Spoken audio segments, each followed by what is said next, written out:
Hey there everyone, BladeWolf88 here, back with another Nostalgia Bytes installment. This time I'm introducing a game called Dynasty Warriors Gundam 2. Let's use the second one because the second one was a game that I was wholeheartedly addicted to more than the first one. Because it had a lot more features to it, had a lot more fun involved with it, and it had some of my favourite anime robot craziness. But I'm going to let the intro play as normal, and you guys can enjoy it from there.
And there you have it. This game was something I picked up on the PlayStation 2 when I really got into anime. It was introduced in 2008, if I remember rightly, and it was, well, I mean, the first game, the original Dynasty Warriors Gundam, was very good, but they took everything about the original Dynasty Warriors Gundam and improved upon it. For example, you have your main mission, like a main mode, which is the official mode, that follows the different stories from each of the anime series that they're from, because if you aren't already aware, there are different Gundam anime series. You have like Gundam Seed, Zero Gundam, the Gundam Wing series, and loads of others that I can't even remember half of them. You also have mission mode, which are original storylines that have been written for this game. They're a hell of a lot of fun to play because they take your normal characters and introduce them to each other in different ways. And you can also play against your friends, which is just absolutely awesome. So you could like have a big old battle against each other, working as an army. But I'll jump into the official mode and show you a bit of that. And you have characters from each of the different universes. So like from the original Gundam series, have these guys. You've got from the Gundam Speed series as well.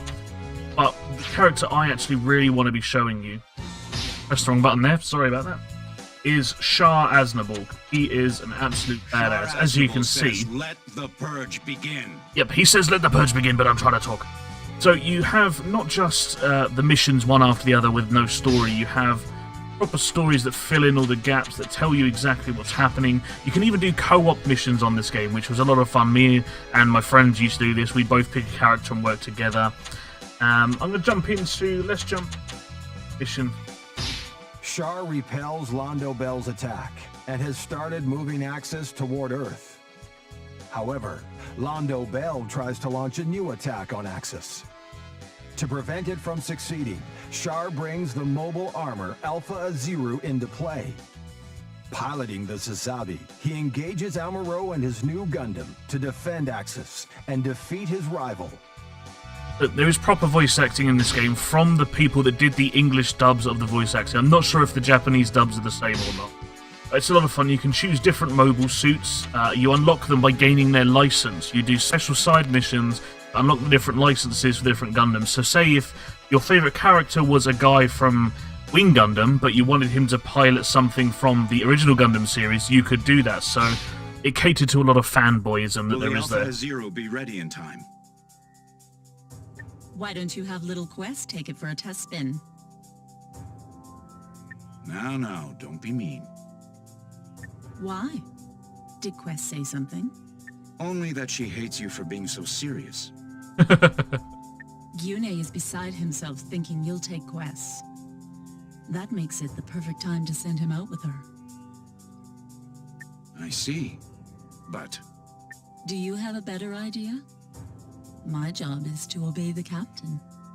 is that so? As long as you love me. Where would I be without you, Nanai? Does it ever tire you to be Shar Aznavour? Or Gaspal Daikun, should I say? My That's his real father's name, by the is way. a hard burden. That's why I need your support.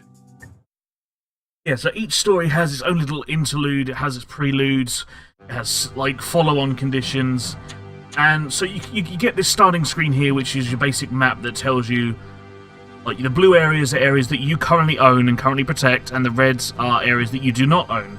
And you have certain victory conditions. We have to shoot down Amuro, and if we can, get the access to crash into the Earth. We'll be defeated if we are killed or somebody called Relula is killed. So it's not just as simple as, oh, stay alive, and if you die, it's game over. It's never that simple. You have other people you have to protect, other certain things you have to do. But this is the game. This one's currently set in space, so it's absolutely epic that you can fly around.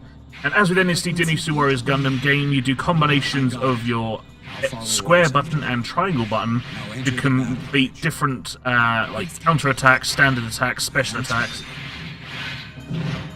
This is a lot of fun. Basically what we're doing, we're in this field here which is currently controlled by the enemy.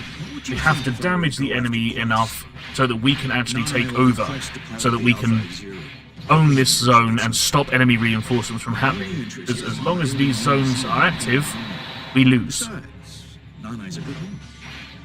Yes, Captain. So we're getting, if you see at the top there, the field bar is slowly filling down. And that's the main objective of this area, is we have to capture this area. We get notifications all the time of what's happening on the battlefield, what's happening to different players, what's happening to your allies, what's happening to your enemy commanders. There's loads that you can check out. It's absolutely... Here they come. The control system, as with any like early PlayStation 2 game, even late PlayStation 2 game for that matter, the analog sticks weren't as sensitive as they could be, so they were a bit of a letdown. And for some reason, Field E just completely refilled itself, which fucks ass. If you see, I have two bars, or three bars technically on my screen. The blue bar is my armor, or health in this case, and you've got the green bar underneath it, which acts as your specials gauge. As that starts to fill up, once it reaches certain points on there, you'll see those three balls will light up. That then means that I can use my special ability, this, which is he uses these things called funnels. But we've now captured this field, which means we will now get reinforcements to this area. But we need to move through each of these different areas, capturing them, defeating the enemies, and in some of the fields that you capture, they have like special defense captains, which may be other players in special mobile suits, or it could be like a special hero or something like that. So you have to be aware of what's happening, and although I'm doing quite well, that's only because my character is quite high level, where I've been playing this for such a long time. But it's so much fun to play. You know, you can just keep going back and hacking through hundreds and hundreds of enemies, and it actually rewards you for that. Like, you get different parts for your mobile suits, which make them stronger, which give them different attributes. You're much more than just a pretty It's so face, much Captain. fun. But let's see if we can go and intercept the main guy we have to kill, which is the guy called Amuro. Oh dear, the Rai Kailum is ready to attack. Destroy the missile support squad within the time limit. So we now have a new objective, so we have to go into this field and capture it as soon as we can, otherwise we're going to have a bad time. So that's what I love about this game. There are loads of really cool little like side quests that aren't just, ooh, you must do this within time limit because I said so. There's actually a reason behind it, and I think that's what makes this game a lot more fun rather than just do this because we want you to. There's actually a reason for it. It fits part of the story, and they've actually taken aspects from the anime. As I say, with this story mode, it is actually based off of the anime at the time, so everything is done as accurately as possible, which I love. I think it's absolutely wicked. Hopefully we can get into a fight with one of the main mobile suit guys soon, but I can't seem to find enough people to kill. Let's turn the camera around a bit. If we can see... There we go. You're all hiding in my shadow, you little bastard. See, there we go, we've got loads of them that time. But this game for me was just so much fun. You know, get me and my friend, we'd play it together. We'd have loads of fun just killing robots, just massacring as many as we could. Right, so I've now got less than 4 minutes to capture these 2 remaining fields. I have always followed my beliefs. Captain, your plan worked flawlessly. They're pushing us back. That Kylan, it's trying to land on the Axis. Mobile suits. The good thing with this game that I must admit that sorry, I went a bit quiet there, didn't I? But the bit that I enjoy about this game quite a lot is the fact that if you're not into the anime as much and you kind of want like a quick sort of introduction into it, this is a great way to do it because you're technically like taking part in the anime, if that makes sense. You are part of what's going on, so you get to like experience the story while being part of the story. I think is a pretty cool idea. Oh damn, he's capturing that back. You're much more than just a pretty face, Captain. I've captured that one. Let's head off to the next So one. we've got casualties.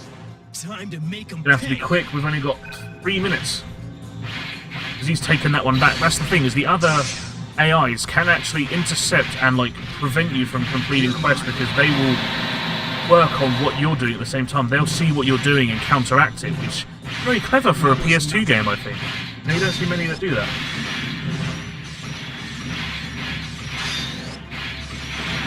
I mean, as with any game of this sort of age, you know, there is some element of repetition to it, you know. It is a hack-and-slash-esque game, if you will, so it's all about going nuts and just hacking, slashing, killing, murdering, and getting as many people dead as you can. That's what it's all about. Let's get back in here and deal with this situation, because we've only got 2 minutes. And then we should be able to encounter Amuro, who's one of the main guys that we want to fight, who's part of the objective for winning this fight. But, I mean, I'm sat here playing this right now with a massive grin on my face, because it's just... it brings back all the best memories. Oh, there he is. There is Amuro, right there. Remember it well. You're pathetic. Oh yes, and that's the other thing I forgot to mention. There are power-ups in this game that you can find by killing different robots. You'll get attack speed increase, armor increase, all sorts of stuff like that. Too slow. It can completely change the tide of the battle as well, and using your different combos to defeat areas is even more fun. Let's go deal with Amuro, because he needs a slap in the chops. Captain. You can do better. You have these special combat missions like this where he appears and you have to enter the code correctly, and you gain an attack speed increase and you stun them. Time to make them pay. And I'm just going to go...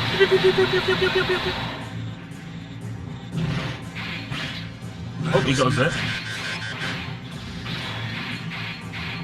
Where is he? Kylum can't get any closer to the Axis. Now, don't you dare be. You might put all the work in. Thank you very much. Alright, so we're now forcing him to retreat, which is pretty awesome. So that's him out of our way. But he's only temporarily retreated, so he can come back. With some of the main special bosses, there is a chance for them to return, and There it is. Just like clockwork. it makes it that much more difficult. First missile barrage. Fire. Hey, I stopped that though, I swear I did.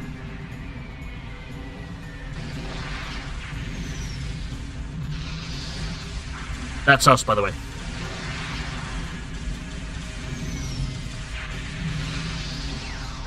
Rich and nuclear. Launch funnels. There can't be that many of them. There. Another launch.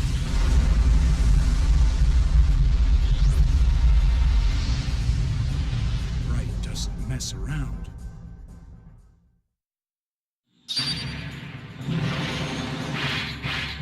Well, there you go, that's what you have it. You have different cutscenes in the game, you have all sorts of different fighting. Yeah, there's boss fights in this as well where you fight giant-sized Gundams, which are just absolutely epic, and you have to use different tactics to defeat them. You can't just run in and hack and slash at them, otherwise you're going to have a bad time. Oh shit, Amuro's back and he's killed one of our buddies. I think that pretty much covers everything that you need to do in this game, and it's amazing fun to play. And if you do want to check it out, let me know. I'll tell you how you can play this for yourself. I mean, I still have the disc here, so I play it through my actual PC, but I do recommend it. If you do get the chance, if you've still got a PS2 lying around, pick this game up, because you will love it. It's just good, easy fun, and you could just have hours of fun playing it, doing this there's like hundreds upon hundreds of missions. But I'm gonna leave it here, so you're not gonna know what's gonna happen in the story. You'll have to wait and see next time. So, thanks for joining me, guys. Catch you later.